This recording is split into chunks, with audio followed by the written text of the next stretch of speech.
ఆరాధనలోనికి వెళ్ళకముందు కొన్ని వాక్య భాగాలు చూసుకొని వాక్యానుసారముగా ప్రభువుని ఆరాధించడానికి పరిశుద్ధాత్ముడు మనకు సహాయం చేయనుగాక. లూకాసు వార్త 19వ అధ్యాయము 10వ వచనాన్ని, లూకాసు వార్త 19వ అధ్యాయము 10వ వచనాన్ని అందరం కలిపి చదువుకుందాం. నశించిన దానిని వెతికి రక్షించుటకు మనిషి కుమారుడు వచ్చినని అతనితో చెప్పాను. తీతు రాసిన పత్రిక 2వ అధ్యాయము, తీతు రాసిన పత్రిక 2వ అధ్యాయము 11వ వచనం అందరం కలిపి చదువుకుందాం. తీతు రాసిన నూతన నిబంధనలో పేజ్ నెంబర్ 198 అందరూ చదువుకుందాం. ఏలయనగా సమస్త మనుషులకు రక్షణకరమైన దేవుని కృప ప్రత్యక్షమై, మరొకసారి చదువుదామండి. ఏలయనగా సమస్త మనుషులకు రక్షణకరమైన దేవుని కృప ప్రత్యక్షమై. ప్రార్థన చేసుకుందాం. ప్రేమగల తండ్రి, అత్యంత కృప కనికరము కలిగిన దేవ, నమ్మదగిన వాడ, నీకు వందనాలు, స్తోత్రాలు. చదవని మాటల ద్వారా మాతో మీరు మాట్లాడి ఆత్మతో సత్యమతో నిన్ను ఆరాధించలాగిన మమ్మల్ని సిద్ధపరచమని కోరుతున్నాను. పాటల్లో మీరు మహిమ పొంది ఉన్నారు తండ్రి. దేవా, నీకు వందనాలు, స్తోత్రాలు. దీనదాసుడిని, అయోగ్యుడును, అల్పుడును, కూర్చున్న వారందరికన్నా అతి తక్కువైనటువంటి వాడను. దేవా, నీ మాటలు నాకు అందించి పరిశుద్ధాత్ముడు నాకు సహాయం చేయనుగా కానీ ప్రార్థన చేస్తున్నాను. దేవా, నిన్ను ఆరాధించినప్పుడు మా ప్రాణాత్మ దేహాలు దేవా నీ సన్నిధిలో కుమ్మరించుకొని ఆరాధించుకోవటానికి మీ సహాయం దయచే నాయన. ఏ ఒక్కరు కూడా నిర్లక్ష్యముగా ఉండకుండా ఇది దేవుని మందిరము, దేవుని సన్నిధిలో మేము ఆరాధించడానికి వచ్చామనే గొప్ప గమనిక కలిగిన వారుగా ఉండటానికి మీ కృప దయచేయండి. వాక్య భాగాల ద్వారా నాతో మీరు మాట్లాడమని యేసు నామమున ప్రార్థించి వేడుకొంచున్నాము తండ్రి, ఆమేన్.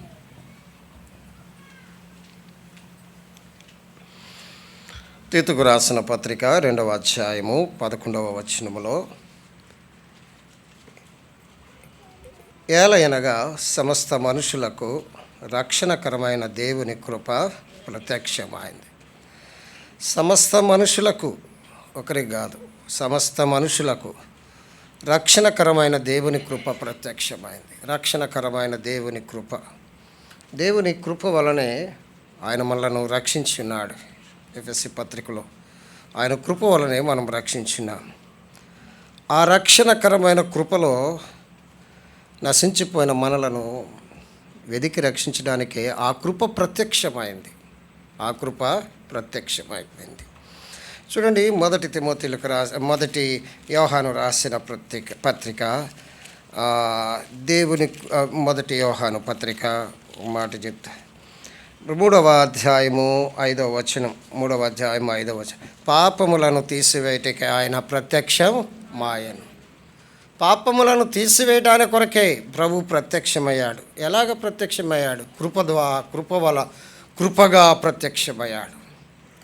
ప్రత్యక్షమయ్యాడు. నశించిపోయిన మనలను ఆయన ఏం చేశాడండి?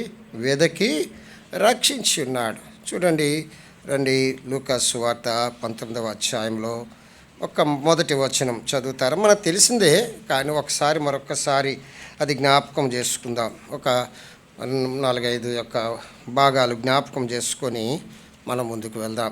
చదువుదామా? ఆయన సంచరించుచు ఎరికో పట్టణంలో ప్రవేశించెను. దాని గుండా అతడు ఏం చేశాడండి? పోవుచుండెను.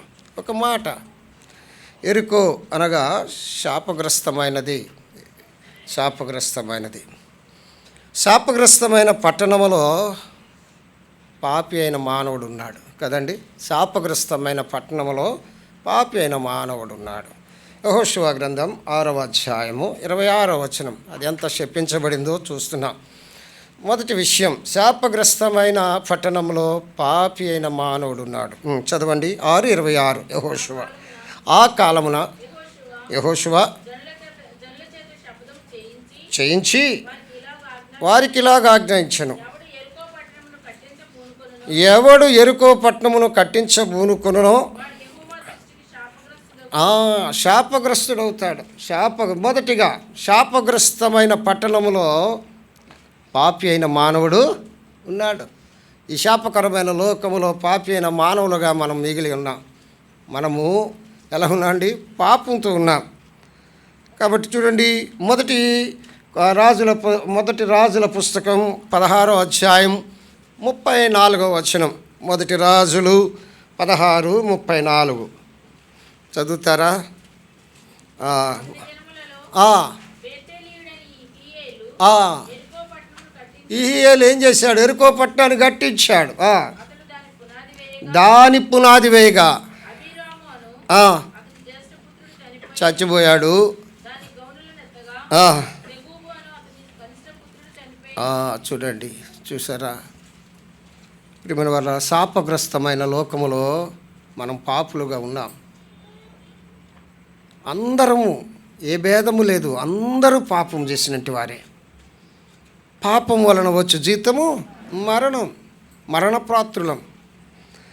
చూడండి, ఎరుకు అనగా సువాసన అని అర్థం. ఎరుకు అనగా ఏమిటండి? సువాసన. మొదటి గమనించండి, శాపగ్రస్తమైన పట్టణములో పాపి అయిన మానవులుగా మనం ఉన్నాం. చూడండి, పాపము మనల్ని దుర్వాసన తీసుకొస్తుంది. సువాసన గల పట్టణంలో ఏముందండి? ఒక పాపి దుర్వాసనగా బ్రతుకుతున్నాడు. వాడి జీవితం ఏమి బాగలే. అందరూ వాడిని పాపి అంటున్నారు. జక్కయ్యను మర్చిపోయారు. వాడిని ఏం చేస్తున్నారండి? పాపి అయిన మనిషిని ఇంటెతడు బస చేయడానికి వెళ్తున్నాడు అంటున్నాడు. రెండోదిగా మనం చూసినట్లయితే, ఈ సువాసన కలిగిన ఆ పట్టణములో దుర్వాసన కలిగిన వ్యక్తిగా ఉన్నాడు. తన జీవితము దుర్వాసనతో నిండిపోయింది. చూడండి, కీర్తన పుస్తకం 38వ అధ్యాయం 5వ వచనం. కీర్తనలు 38:5. నా మూర్ఖత వలన కలిగిన నా గాయములు. చూడండి, తర్వాత 4వ వచనం కూడా చదువమ్మా. నా దోషములు నా తల మీద పొర్లి ఉన్నవి, నేను మోయలేని బరువు వలె. చదువు ఇప్పుడు. నా మూర్ఖత వలన కలిగిన నా గాయములు. చూడండి, మన మూర్ఖత దుర్వాసన కొడుతుంది. మన పాపము దుర్వాసన కొడుతుంది. శాపగ్రస్తమైన పట్టణములో పాపి అయిన మానవుడుండి ఆ పాపి జీవితము ఎలా ఉందంటే దుర్వాసనతో ఉంది. మన జీవితం అది దుర్వాసన కొడుతుందట. ఏ మాత్రము కూడా మనకు సాక్ష్యం లేదు. ఏ మాత్రము మన బ్రతుకులో ఏం లేదండి, మంచితనం అంటూ ఏమీ లేదు. దుర్వాసన, మన పాపములు. అయ్యో, ఎంతో దుర్వాసన కొడుతుంది. అయితే క్రీస్తు యేసులో అది సువాసనగా మార్చాడు. క్రీస్తు యేసులో అది సువాసనగా మారిపోయింది. చూడండి, ఎఫెసీయులకు రాసిన పత్రిక 5వ అధ్యాయం 2వ వచనం. ఎఫెసీయులకు రాసిన పత్రిక 5వ అధ్యాయం 2వ వచనం. క్రీస్తు మిమ్మును ప్రేమించి పరిమళ వాసనగా ఉండుటకు అర్పణగాను బలిగాను అప్పగించుకున్నాడు. చూడండి, ఈ దుర్వాసనతో ఉన్న మనలను సువాసనగా మార్చాడు. ప్రేమ ద్వారా, అర్పణ ద్వారా, ఆయన బలియాగము ద్వారా దేవుడు మనలను ఆ సువాసన బ్రతికించి ఉన్నాడు. శాపగ్రస్తమైన పట్టణములో పాపి అయిన మానవుడు ఉన్నాడు. ఆ పాపి యొక్క జీవితము సువాసన కలిగిన పేరు పట్టణములో ఉన్నాడు. కానీ తన యొక్క జీవితం ఎలా ఉందండి? దుర్వాసన. కానీ క్రీస్తు ఏం చేశాడు? మనలను ప్రేమించి అర్పణగాను బలిగాను ఆయన అర్పించుకున్నాడు. మనలను ప్రేమించి, నిన్ను నన్ను ప్రేమించిన ప్రభువు మనల్ని సువాసనగా మార్చాలని చూస్తూ ఉన్నాడు. గమనించండి, మొదటిది, శాపగ్రస్తమైన లోకములో నాయన నేను ఒక పాపిగా జీవించాను. దుర్వాసన కొట్టే నా బ్రతుకు నీ బలి అర్పణ ద్వారా, నీ యొక్క ప్రేమ ద్వారా నీ అర్పణ ద్వారా, నీ రక్తము ద్వారా నన్ను సువాసనగా మార్చావు, నీకు వందనాలు, నీకు వందనాలు అని మనం ఆయన చెప్పాలి. జక్కయ్య అంటే అర్థమేంటో తెలుసండి? పవిత్రుడు లేక నిర్మలుడు అని అర్థం. ఇది వ్యతిరేకమే కదండి, ఇది వ్యతిరేకమే. పవిత్రుడు లేక నిర్మలుడు అని అర్థం. పేరుకు పవిత్రత అని పేరు కలిగి ఉన్నాడు కానీ ఆంతర్యములో అపవిత్రత. మన బ్రతుకులు అంతే, మంచి పేరు పెట్టుకుంటాం, కృప ఉండదు, మా పేర్లు చెప్పుకోవాలి కదా. చూసారా అన్న చెప్తున్నాడు, మరి ఎవరిని చూశాడో తెలియదు అన్న. పేరు పేరు పేరు పేరు కానీ అపవిత్రత ఆయన జీవితంలో. మన జీవితాలలో పుట్టినప్పుడు ఎంత మంచి పేర్లు పెడతామో.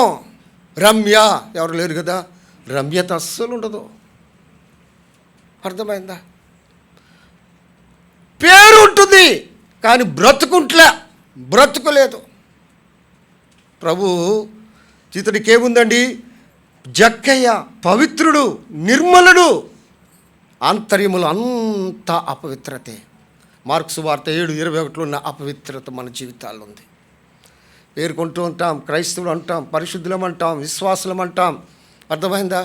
ఇంకొక మాట, దేవుని బిడ్డలం అనుకుంటాం. ఎన్ని విధాలుగా పిలువబడతామో, మనకున్న బిరుదులు ఇంకొకరికి లేవు, అట్లాగా పిలువబడతాం. కానీ మన ఆపోజిట్లో చూస్తే మన బ్రతుకు, మన ఆంతర్యము చూసినట్లయితే చీకటి. చూడండి ఎంత ఘోరం అండి, ఎంత ఘోరం. చూడండి, 1 కొరింథీయులకు రాసిన పత్రిక 6వ అధ్యాయము 9వ వచనం. 1 కొరింథీయులకు రాసిన పత్రిక 6వ అధ్యాయము 9వ వచనం. అన్యాయస్తుడు, ఇతడు అన్యాయస్తుడు, అపవిత్రత ఉంది ఇతని జీవితంలో. పేరుకు పవిత్రుడు, పేరుకు నిర్మలుడు, కానీ అపవిత్రత ఈయన జీవితంలో ఉంది, అన్యాయము ఈయన జీవితంలో ఉంది. చూడండి, చదవండి. అన్యాయస్తులు దేవుని రాజ్యమునకు వారసుడు కాదు. మనం ఎవరమండి? అపవిత్రత కలిగిన వారము. కాబట్టి దేవుని రాజ్యమునకు మనం వారసులమో కామండి. మనము దేవుని రాజ్యమునకు వారసులము కాదు. పేరు మట్టుకు బాగుంది కానీ ఏం చేస్తున్నాం? దేవుని రాజ్యమునకు వారసులు కాకుండా ఉన్నాం. చదవన్నా. మీకు తెలియదా? మోసపోకుడి, జారులైనను, విగ్రహారాధికులైనను, వ్యభిచారులైనను, ఆరంగితనము గలవారైనను, పురుష సంయోగులైనను, దొంగలైనను, లోపులైనను, తాగుబోతులైన, దూషకులైనను, దోచుకుని వారైనను దేవుని రాజ్యమునకు వారసులు కాలేరు. దేవుని రాజ్యమునకు అసలు మనం దేవుని రాజ్యానికి వారసులము కానంటి వారు. ఎలా ఉంది చూడండి, మన కథ ఎలా ఉందో చూడండి. శాపగ్రస్తమైన లోకములో పాపిగా జీవిస్తూ, అర్థమైందా, దుర్వాసన కొడుతూ, అపవిత్రతో నిండి ఉన్న మనకు యేసుక్రీస్తు మనల్ని ప్రేమించి పరిమళ వాసనగా మనల్ని మార్చాడు. అన్యాయస్తులం, దేవుని రాజ్యమునకు మనకు అన్యాయమే తగినది. మన చేతలలో అన్యాయస్తులు కానారు. ఒక విచిత్రం చెప్పమంటారా? ఇతడు సుంకపు గుత్తదారుడు కదండి. యేసు ప్రభువారు పరిచర్య ప్రారంభించినప్పుడు ఒక సుంకపు గుత్తదారుడిని తన శిష్యునిగా చేసుకున్నాడు. లూకాసు వార్త 5వ అధ్యాయంలో మనం చూడొచ్చు. ఆయన పేరు లేవి, మత్తయి కదండి. యేసు ప్రభువారు పరిచర్య ముగించినప్పుడు ఇంకొక సుంకపు గుత్తదారుని మార్చాడు. ఇద్దరు దేవుని మాటకు లోబడ్డారు. ఎంత మంచి భాగ్యం అండి. చూడండి, లూకాసు వార్త 5వ అధ్యాయము 27వ వచనం. లూకాసు వార్త 5వ అధ్యాయము 27వ వచనం. లూకా 5:27. అటు పిమ్మట చాలండి. ఆయన పరిచర్య ప్రారంభంలో ఒక సుంకరపు గుత్తదారుని ఆయన మార్చి ఉన్నాడు. నా వెంబడి రమ్మంటే అన్ని వదిలేసి వెళ్ళిపోయాడు, అంతే వెంబడించాడు. ఆయన పరిచర్య ముగింపులో ఇక యెరికో నుండి దాటి యెరూషలేముకి వెళ్ళి ఇంకా ఆయన అప్పగించబడతారు. పరిచర్య ముగింపులో కూడా జక్కయ్య అనే సుంకపు గుత్తదారుని అతడు మార్చాడు. ఒక ఆశ్చర్యము, ఇద్దరు కూడా దేవుని మాటకు, దేవుని ఆజ్ఞకు లోబడ్డారు. నువ్వు లోబడుతున్నావా? ప్రభు పిలిచినప్పుడు నువ్వు లోబడుతున్నావా? వారు ఎంత ధన్యులండి! అబ్రహాము కుమారులు అనబడ్డారు. చూడండి, జక్కయ్య ఇంకొక మంచి పని చేశాడు. ఏంటో తెలుసా? చేర్చుకున్నాడు. యేసుప్రభు వారిని ఏం చేశాడండి? చేర్చుకున్నాడు. 2 పనులు, చాలా మంచి పనులు చేస్తున్నాడు. చేర్చుకున్నట్లో శ్రేష్ఠుడు, ఒప్పుకొనుట్లో అగ్రగణ్యుడు. అర్థమైందండి? యేసుప్రభు వారిని చేర్చుకున్నట్లో శ్రేష్ఠత్వము చూపించాడు. ఒప్పుకొనుట్లో ఇక ఎటువంటి వాడండి? నువ్వు నేనైతే అలాగ ఒప్పుకోం, వాళ్ళకి ఇద్దాం అనుకుంటాడు. కానీ ఇతడు పెనాల్టీతో సహా, చక్కెర వడ్డీతో సహా ఇచ్చేస్తానన్నాడు. చక్కెర వడ్డీతో సహా ఇస్తున్నాడు. ఎంత మంచి భాగమండి! అతడు ధనాన్ని కూర్చుకున్నాడు. అందుకని ధనాపేక్ష సమస్త కీడులకు మూలము. ధనాపేక్ష అట విగ్రహారాధనట. కొలసీలకు రాసిన పత్రిక 3వ అధ్యాయం 5వ వచనం. కొలసీలకు రాసిన పత్రిక 3వ అధ్యాయము 5వ వచనం. కావున అనగా జారత్వమును, అపవిత్రతను, కామాతృతను, దురాశను, విగ్రహారాధన అయిన ఏమండి పూజించరా? ధనాన్ని ఎలా పూజిస్తారండి? అదొక విగ్రహం. మన శుక్రవారమే చేశారు, ఆ పేర్లు నేను చెప్పను.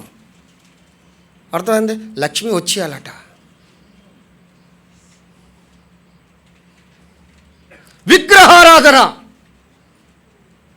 విగ్రహారాధనైన ధనాపేక్ష. చూడు, అదే కొలసీల పత్రికలో 3 ఆరాధనల గురించి చెప్తాడు. చూడండి, కొలసీలకు రాసిన పత్రిక 2వ అధ్యాయము 18వ వచనం. కొలసీలకు రాసిన పత్రిక 2వ అధ్యాయం 18వ వచనం. అతి వినయాసక్తుడై దేవదూతారాధనట. దేవదూతారాధన. అర్థమైందా? అలా చూడండి, 23వ వచనం. కొలసీలకు రాసిన పత్రిక 2వ అధ్యాయం 23వ వచనం. అట్టివి స్వేచ్ఛారాధన. చాలండి, స్వేచ్ఛారాధన. ఇక్కడ చూడండి, 5వ వచనం, 3వ అధ్యాయం 5వ వచనములో విగ్రహారాధనైనా కొంతమంది డబ్బును ఆరాధిస్తారు. కొంతమంది వారి సొంత ఇష్టాన్ని ఆరాధిస్తారు. నాకేంటంటే ఒకే జీవితం అండి, బ్రతికితే ఎంతకాలం బ్రతుకుతానండి, నా ఇష్టం వచ్చినట్టు బ్రతుకుతానండి అంటే అది ఆరాధన, స్వేచ్ఛారాధన. వారు ఇష్టం వచ్చినట్టు బ్రతికే ఆ జీవితము ఆరాధనతో పోల్చబడింది. ధనము ఆరాధనతో పోల్చబడింది. ఇక్కడ అంటాడు దేవదూత ఆరాధన ఉంది.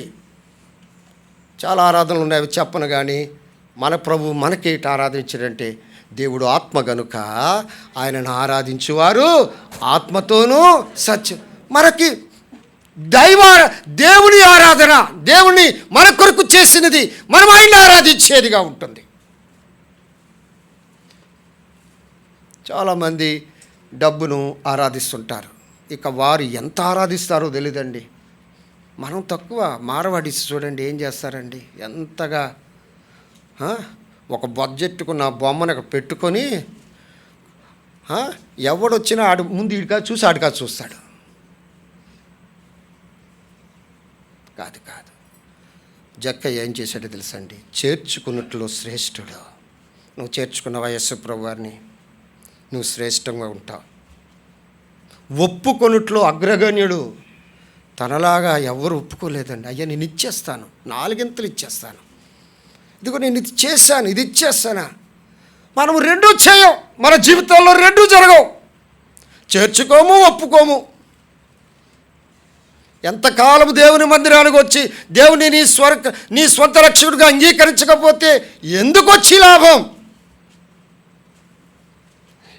ఒకవేళ వచ్చి ఉన్నావు, బాగానే ఉన్నావు, నువ్వు ఒప్పుకోకపోతే ఎందుకు నీ బ్రతుకు? చూడండి, జక్కయ్య దగ్గరికి వద్దాం. చూడండి, ఒక మాట చదువుదాం.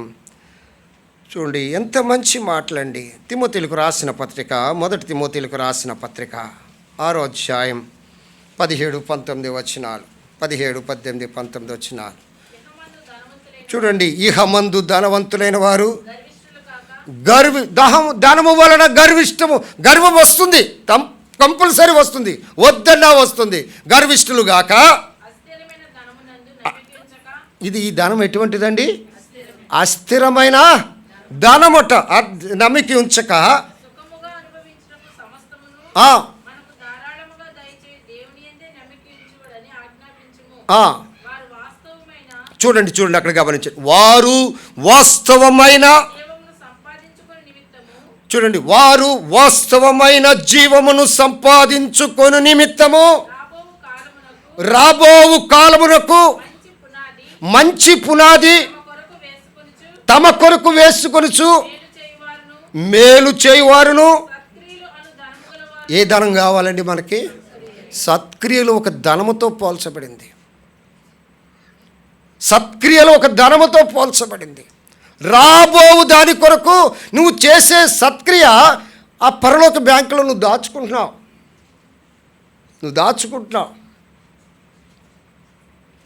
ధనాపేక్ష విగ్రహారాధన.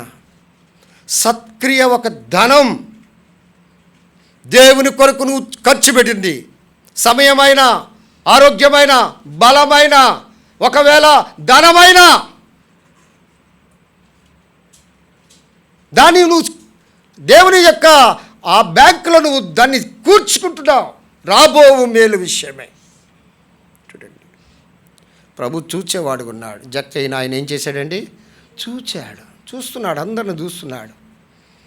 మార్క్స్ వార్త 11:11 ఆయన సమస్తమును చూచేవాడు. ఆయన ఎటువంటి వాడండి? సమస్తమును చూచేవాడుగా ఉన్నాడు.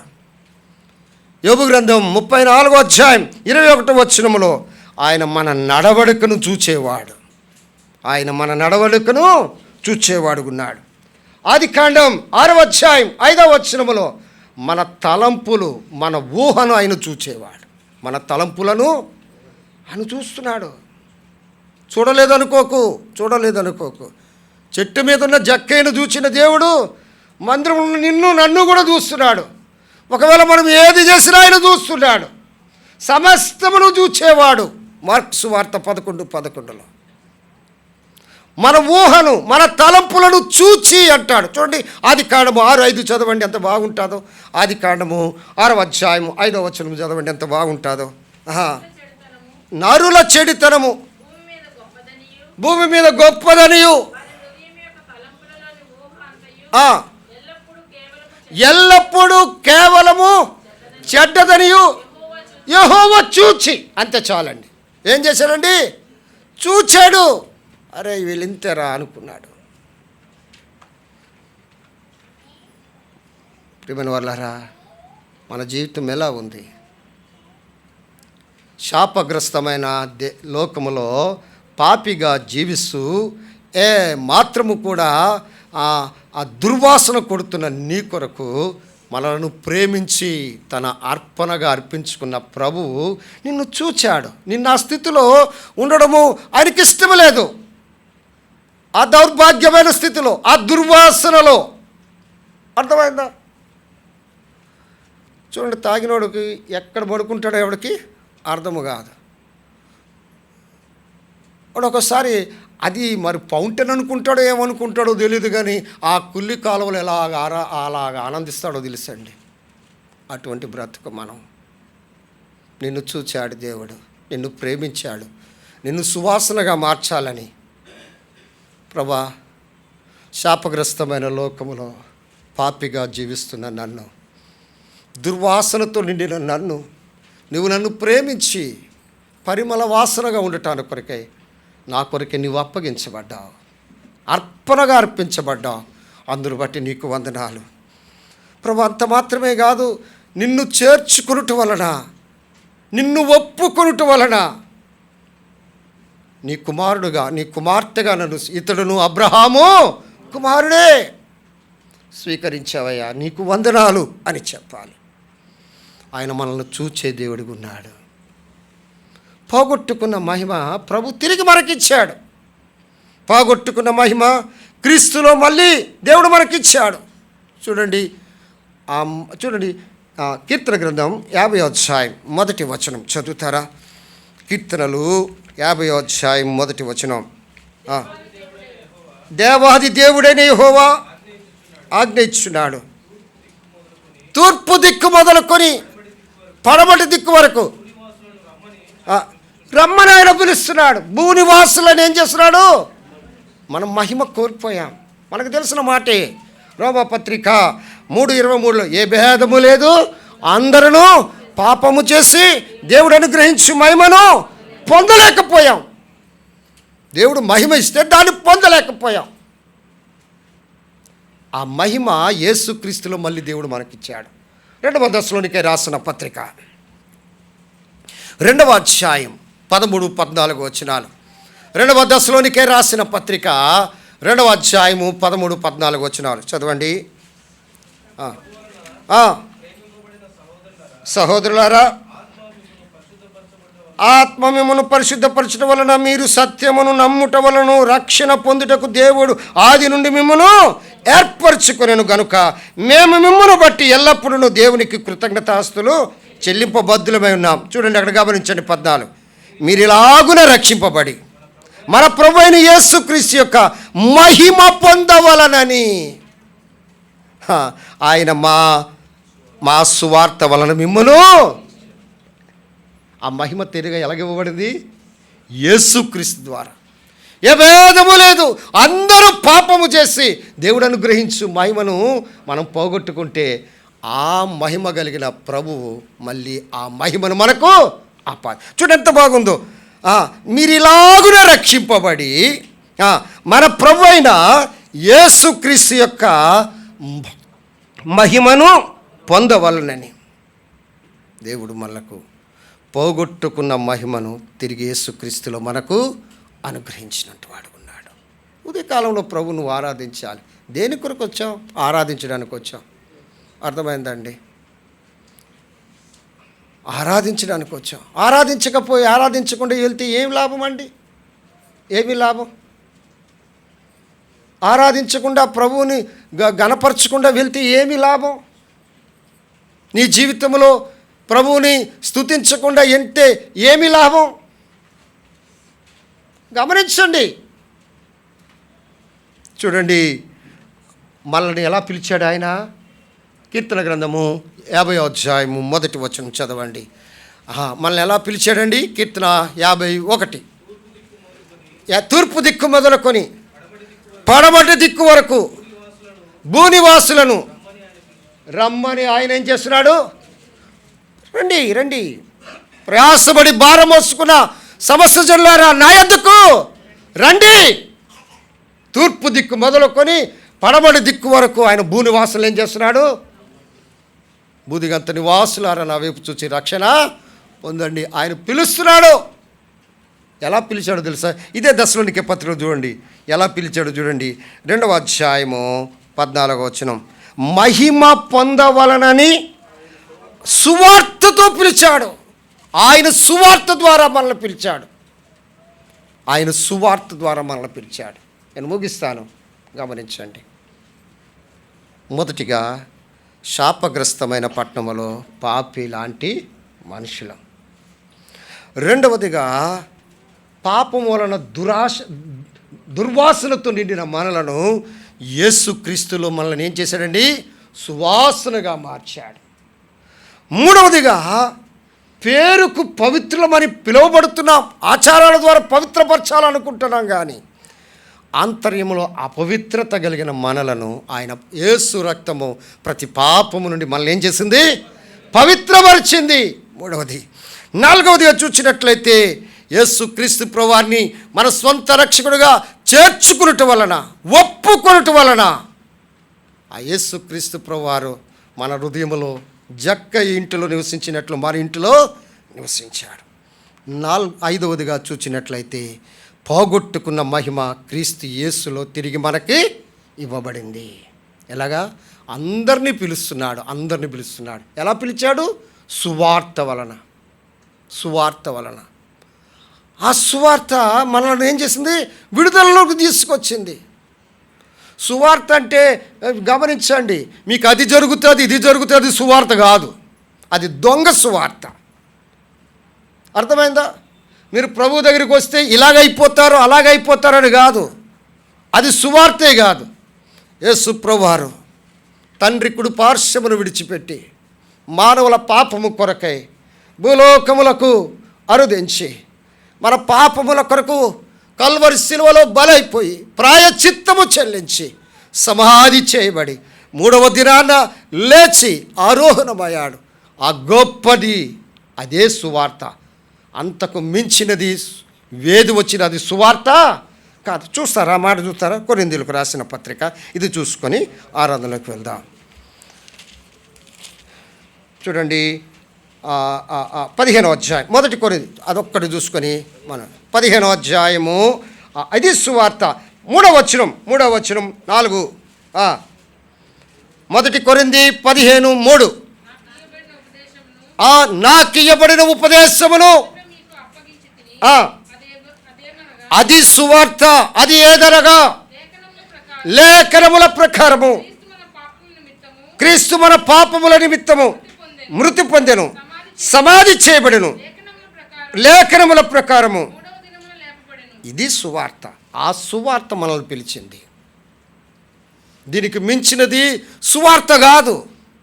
బ్లెస్సింగ్స్ కానీ ఇది సువార్త కాదు. అది అలా జరుగుతుంది ఇలా జరుగుతుంది సువార్త కాదు.